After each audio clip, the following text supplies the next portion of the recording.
पर ये टेस्टी सी मिठाई तो मैंने घर पे ही है बनाई। मेहनत तो कुछ भी नहीं लगी और नरम इतनी कि जैसे मक्खन मलाई। खाकर इसको कहा सभी ने कि अर्चना तुमने तो फेल कर दिए सारे हलवाई। सच कहती हूँ, ये मुंह में घुल जाने वाली बहुत ही नरम और दानेदार बर्फी आप भी घर में बना सकते हैं। कुछ टिप्स एंड ट्रिक्स हैं जिनको फॉलो करके आप घर के बेसिक इंग्रेडिएंट से इसे घर पे बना सकते हैं। तो प्लीज़ वीडियो को अंत तक ज़रूर देखिएगा। तो ये टेस्टी सी मिठाई हम बनाने वाले हैं मूंग दाल से। तो इसके लिए मैंने 1 कटोरी मूंग दाल ली है जिसमें छिलका नहीं लगा है। ये सभी के घरों में इजीली अवेलेबल होती है। तो सबसे पहले हम दाल को 2 से 3 बार अच्छे से साफ पानी से धो लेंगे। वैसे तो मूंग दाल की जो मिठाई है उसमें दाल को 2-3 घंटे पहले सोक करके और फिर उसका पेस्ट बना के घंटों भूनना पड़ता है, तब जाके वो मिठाई बनती है। पर आज हम बनाने वाले हैं बहुत ही सिंपल तरीके से इस मिठाई को, जिसमें आपको बहुत ज़्यादा मेहनत की ज़रूरत नहीं है। बहुत ही आसानी से ये बन के तैयार हो जाएगी। तो बस दाल धुल चुकी है और अब इस दाल को हम एक साफ कपड़े में फैला देंगे। लगभग आधे से 1 घंटे के लिए इसे हम दाल को फैला देंगे। चाहे तो आप इसे फैन की हवा में रख सकते हैं सूखने के लिए, या फिर धूप में भी रख सकते हैं। आधे घंटे में ये बढ़िया से सूख जाएगी। और मिठाई के लिए हम मोल्ड भी रेडी कर लेते हैं। बटर पेपर लगा लिया है।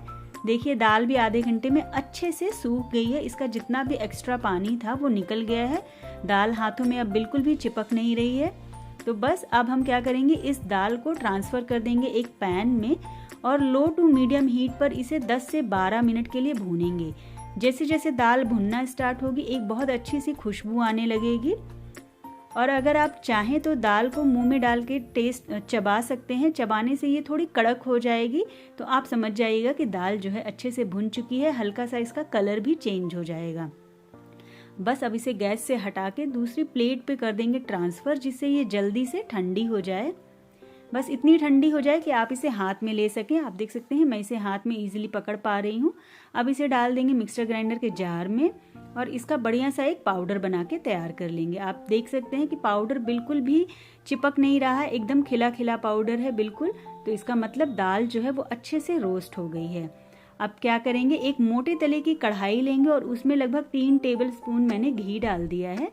और इस पाउडर को अब इसमें डाल देंगे और इसे धीमी आंच पर भुनने के लिए छोड़ देंगे। बस कंटिन्यूसली इसे हम चलाते रहेंगे। अगर चलाना छोड़ देंगे तो ये जो दाल है जल जाएगी। तो इसे कंटिन्यूसली हमें चलाना है और बहुत ही कम समय में ये भुन के तैयार हो जाता है। जैसे जैसे भुनना स्टार्ट होगा आपको दिख रहा होगा कि इसमें झाग सा बनने लगा है। दाल थोड़ा फूल गई है।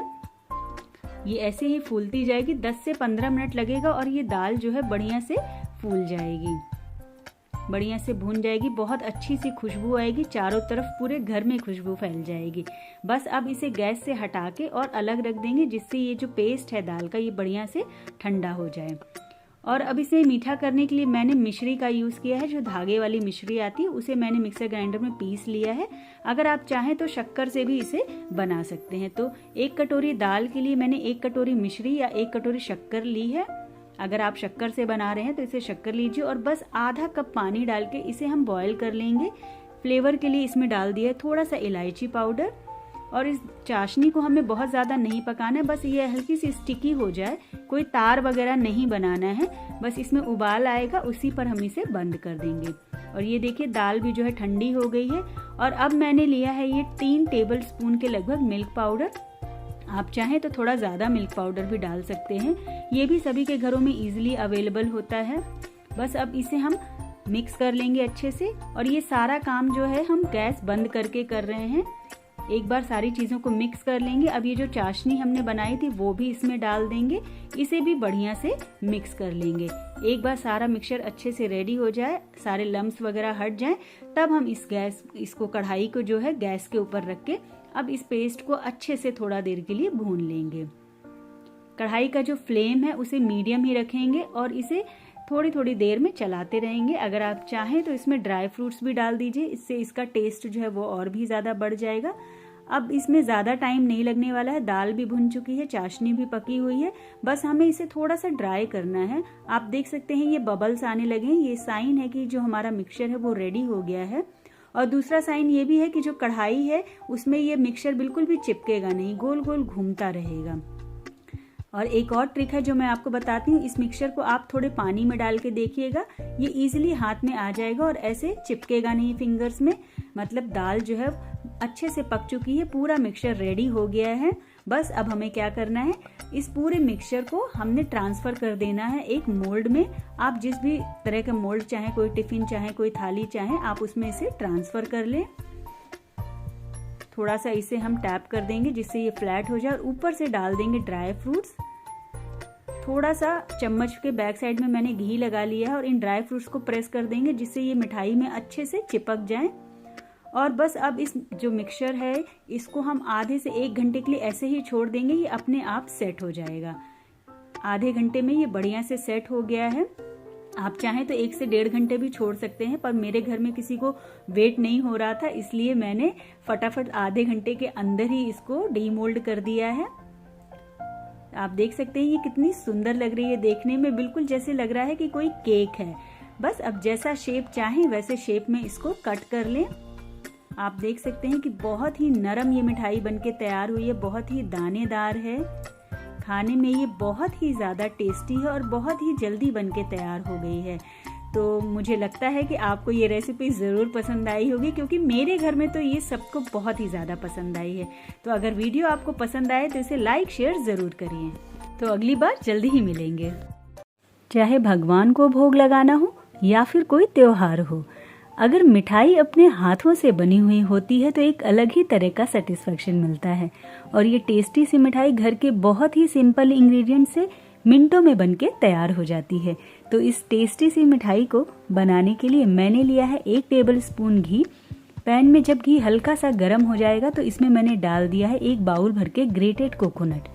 ये ड्राई कोकोनट है, अगर आप चाहें तो आप फ्रेश कोकोनट से भी इसको बना सकते हैं या फिर डेसिकेटेड कोकोनट से भी आप इसे बना सकते हैं। कोकोनट को हमें बहुत ज़्यादा नहीं भूनना है, बस 2 से 3 मिनट के लिए ही इसे भूनना है। इसमें से अच्छी सी खुशबू आने लगेगी। बस इसी पॉइंट पर अब इसमें डाल देंगे हम 3/4 कप शुगर। आप शुगर अपने टेस्ट के अकॉर्डिंग कम ज़्यादा भी कर सकते हैं। सारी चीज़ों को अच्छे से मिक्स कर लेंगे। बहुत ज़्यादा हमने इसे नहीं जलाना है। अच्छे से फ्लेवर के लिए इसमें मैंने डाल दी है इलायची पाउडर। और अगर ऐसा लगता है कि जो शक्कर है वो तले पे लग रही है पैन के, तो थोड़ा थोड़ा सा दूध भी इसमें हम ऐड करते जाएंगे। मैंने कुल मिला के 3 टेबल स्पून दूध इसमें डाला है और शक्कर अच्छे तरीके से अब मेल्ट हो गई है। आप देख सकते हैं इस मिक्सचर को हमें बहुत ज़्यादा नहीं पकाना है, बस इसे हल्का ड्राई करना है। और साइड्स में से ऐसे बबल्स आने लगे, मतलब हमारा मिक्सचर जो है वो अच्छे से रेडी हो गया है। अब इसे हम किसी भी मोल्ड, प्लेट या ट्रे में सेट कर सकते हैं। तो किसी भी ट्रे में आप जिसमें इसे जमाना चाहें उसमें थोड़ा सा ग्रीस कर लें, घी लगा लें उस प्लेट में और बस उसके ऊपर इसको मिक्सचर को अच्छे से फैला दें। आप चाहें तो इसमें अपने डिज़ायर्ड ड्राई फ्रूट्स भी डाल सकते हैं, इससे इसका टेस्ट और भी ज़्यादा बढ़ जाएगा। और इसे ठंडा करने के लिए आप चाहें तो इसे फ्रिज में भी रख सकते हैं। 1 घंटे के बाद ये बढ़िया से सेट हो जाता है। तो बस अब इसे आप नाइफ से कर लीजिए कट और चाहे भगवान को भोग लगाइए या फिर घर में आने वाले मेहमानों को खिलाइए। ये मिठाई बहुत ही ज़्यादा टेस्टी होती है और इसकी खास बात ये है कि इस मिठाई को आप 15 से 20 दिन के लिए स्टोर करके भी रख सकते हैं। ये बिल्कुल भी ख़राब नहीं होती है। अगर आप ट्रैवल कर रहे हैं तो आप ट्रैवलिंग में भी इसे लेके जा सकते हैं। ये मिठाई काफ़ी दिनों तक चलती है, बहुत ही ज़्यादा टेस्टी होती है और बहुत ही जल्दी से बनके तैयार हो जाती है। तो ये रेसिपी आपको कैसी लगी आप प्लीज़ मुझे कमेंट करके ज़रूर बताएं। अगली बार फिर से मिलेंगे ऐसी ही एक झटपट से बनने वाली बहुत ही टेस्टी रेसिपी के साथ। तब तक के लिए बाय। चाहे कोई त्योहार हो या फिर कभी ऐसे ही मीठा खाने का मन कर जाए तो मार्केट के जैसी दिखने वाली ये टेस्टी सी मिठाई आप घर के बहुत ही सिंपल इंग्रेडिएंट से फटाफट बना सकते हैं। और इस बार तो मैंने इस मिठाई में एक सीक्रेट इंग्रेडिएंट भी डाला है जिससे इसका टेस्ट और भी ज़्यादा इन्हेंस हो गया है। तो इस टेस्टी सी मिठाई को बनाने के लिए मैंने लिया है 2 कटोरी मैदा और इसमें मैं डाल रही हूँ 2 बड़े चम्मच घी का मोयन। मोयन डालने से ये बहुत ही खस्ता बन के तैयार होते हैं। अब इसे एक बार अच्छे से मिक्स कर लेते हैं। मोयन बहुत ज़्यादा नहीं डालना है और ना ही थोड़ा कम डालना है, बस इतना ही डालना है कि ये ऐसे हल्का सा लड्डू के जैसे बंधने लगे। और अब मैं इसमें डाल रही हूँ अपना secret ingredient 1 table spoon fresh दही, जो कि बिल्कुल भी खट्टा नहीं है। दही खट्टा होगा तो इसका टेस्ट थोड़ा ज़्यादा खट्टा हो जाएगा, इसलिए बिल्कुल फ्रेश दही यूज़ करेंगे, जिससे इसका टेस्ट और टेक्सचर दोनों बहुत ज़्यादा इन्हेंस हो जाएगा। इसे अच्छे से मिक्स कर लेते हैं। आप देख सकते हैं ये बिल्कुल ब्रेड क्रम्स के जैसे दिखने लगा है। बस अब इसी पॉइंट पर थोड़ा थोड़ा पानी डाल के इसका एक सॉफ्ट डो बना लेंगे। ध्यान रखिएगा कि एक बार में बहुत ज़्यादा पानी आप ना डाल दें, थोड़ा थोड़ा करके ही पानी डालें, इसका डो बहुत ही आसानी से लग जाता है। इसका डो बनाते समय मैं नमक डालना भूल गई थी, तो मैं अभी डाल रही हूँ। 1 पिंच ही नमक का डालना है, बहुत ज़्यादा नमक नहीं डालेंगे। इसे भी अच्छे से मिक्स कर लेंगे। आप देख सकते हैं कि डो बिल्कुल ही सॉफ्ट बनके तैयार हुआ है। अब इस आटे को हम लगभग 15 से 20 मिनट के लिए ढक के रख देंगे। तब तक हम बना लेते हैं इस मिठाई के लिए चाशनी। तो मैंने लिया है 1 कटोरी भर के शक्कर और उसी कटोरी से नाप के मैंने ले लिया है 1 कटोरी पानी। बस अब इसमें उबाल आने का इंतज़ार करते हैं। इस चाशनी को हमें बहुत गाढ़ा नहीं बनाना है, बस उबाल आने के बाद इसे 3 से 4 मिनट और बॉईल कर लेंगे। इसमें हमें किसी भी तरह की तार नहीं चाहिए। आप देख सकते हैं कोई भी तार नहीं बनी है। तो लीजिए चाशनी रेडी हो गई है। अब हम बना लेते हैं एक पेस्ट। मैंने इसमें 1 टेबल स्पून घी लिया है और इसमें डाल दिया है 1 टेबल स्पून मैदा।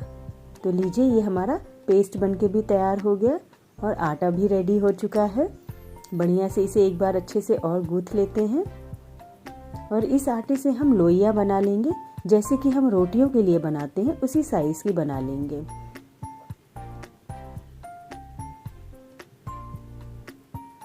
अब इन्हें हल्के हल्के हाथों से बेल लेंगे। ये बहुत ही इजीली बेल जाती हैं, आप देख सकते हैं। और इनकी थिकनेस भी आप देखिए बिल्कुल रोटी के जैसे ही है। इसे बहुत ज़्यादा मोटा या बहुत ज़्यादा पतला नहीं बनाएंगे। अब जो हमने पेस्ट बनाया था इसमें लगा देंगे, पूरी रोटी पे अच्छे से लगा देंगे और इसे बीच में से अब चाकू की हेल्प से काटते जाएंगे। ध्यान रखिएगा कि कॉर्नर्स को नहीं काटेंगे। और जो हमने पेस्ट लगाया था, इस पेस्ट को लगाने से इस मिठाई की जो लेयर्स हैं ना, ये बहुत अच्छे से खुल के आती हैं। इसलिए ये पेस्ट आप ज़रूर लगाइएगा और बहुत ही केयरफुली फिर इसको हम रोल कर लेंगे।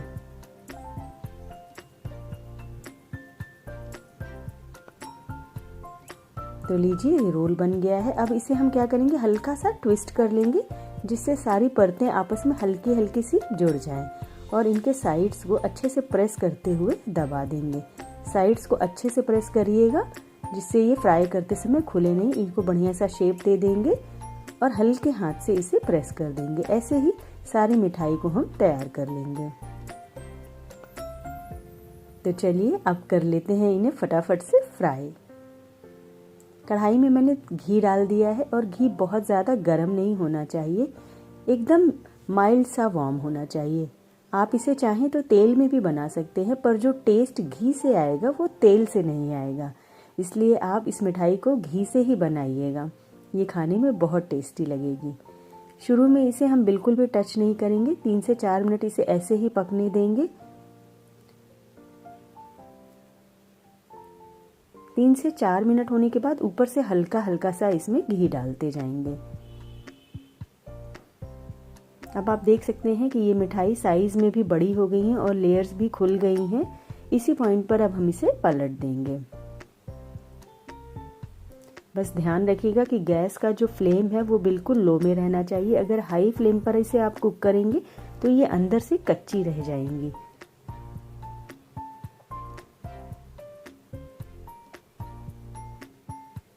इन्हें दोनों साइड पे अच्छे से पलटते हुए हम फ्राई कर लेंगे।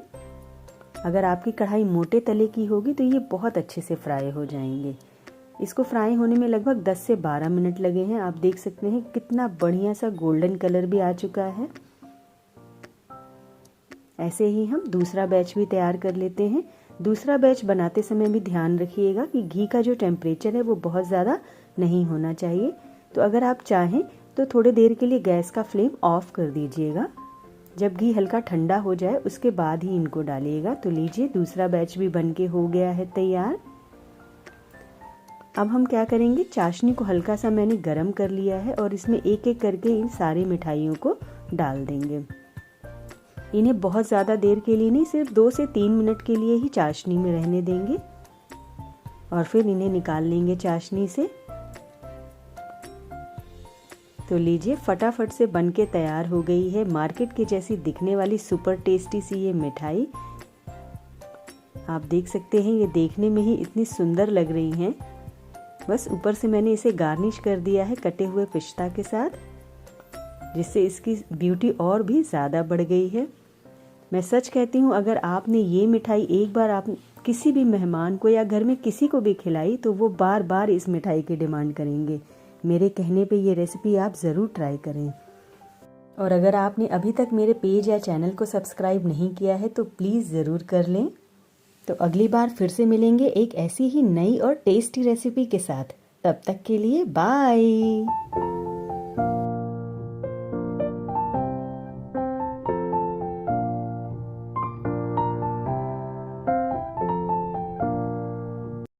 ये सुपर हेल्दी और सुपर टेस्टी केक जब मैंने अपने घर में सबको खिलाया और पूछा कि बताओ ये केक किस चीज़ से बना है, तो कोई भी गेस नहीं कर पाया। फिर जब मैंने उन्हें बताया इस केक का सीक्रेट इंग्रेडिएंट, तो किसी को विश्वास ही नहीं हुआ। तो अगर आप भी जानना चाहते हैं इस केक का सीक्रेट इंग्रेडिएंट, तो इस वीडियो को अंत तक देखिएगा और रेसिपी पसंद आए तो उसे लाइक शेयर ज़रूर कीजिएगा।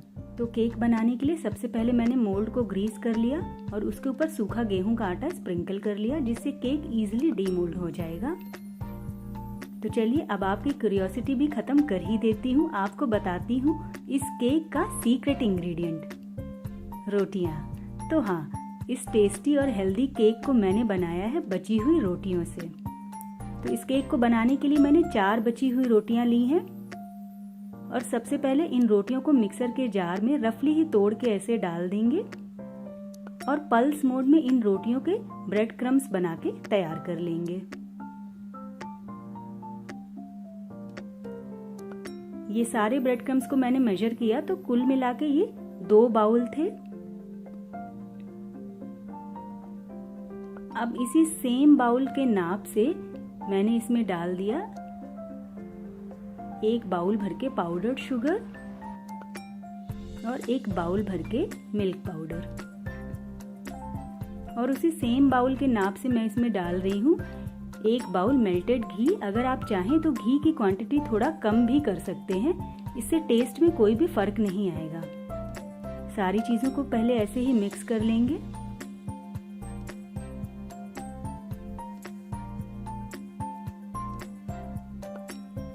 अब मैंने 1 कप दूध लिया है और थोड़ा थोड़ा करके दूध इसमें डाल रही हूँ। साथ ही इसमें डाल रही हूँ वनीला एसेंस। अब सारी चीजों को अच्छे से मिक्स कर लेते हैं। केक को बहुत ज्यादा मिक्स नहीं करेंगे, कट एंड फोल्ड वाले मेथड से ही इसको मिक्स करेंगे। अब इस बैटर को लगभग 10 मिनट के लिए रख देते हैं रेस्ट करने के लिए, जिससे रोटियां जो हैं वो सारा मिल्क एब्जॉर्ब कर लें। 10 मिनट बाद मैं आपको दिखाती हूँ। आप देखिए बैटर थोड़ा थिक हो गया है।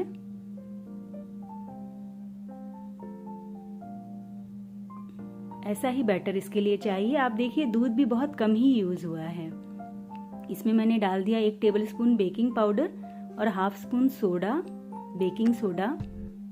इसके ऊपर थोड़ा सा दूध डाल के इसको भी मिक्स कर लेंगे बैटर में अच्छे से। ओवर मिक्सिंग नहीं करेंगे, बस कट एंड फोल्ड से 3 से 4 बार इसे मिक्स कर लेंगे और इस बैटर को अब ट्रांसफर कर देंगे मोल्ड में। मैंने अवन को पहले ही 10 मिनट के लिए 180 डिग्री पे प्री हीट होने के लिए रख दिया था। अब इस बैटर को डाल देते हैं अवन में बेक होने के लिए। 30 से 35 मिनट में ही ये केक बहुत बढ़िया से बेक हो जाता है। आप देखिए केक कितना अच्छे से बेक हो गया है। मैं आपको दिखाती हूँ, ये केक अच्छे तरीके से पक चुका है। आप देखिए बिल्कुल भी बैटर इसमें लग के नहीं आया है। तो बस जब केक ठंडा हो जाए तो इसे हम डीमोल्ड कर लेंगे। ये बहुत इजीली डीमोल्ड हो जाता है।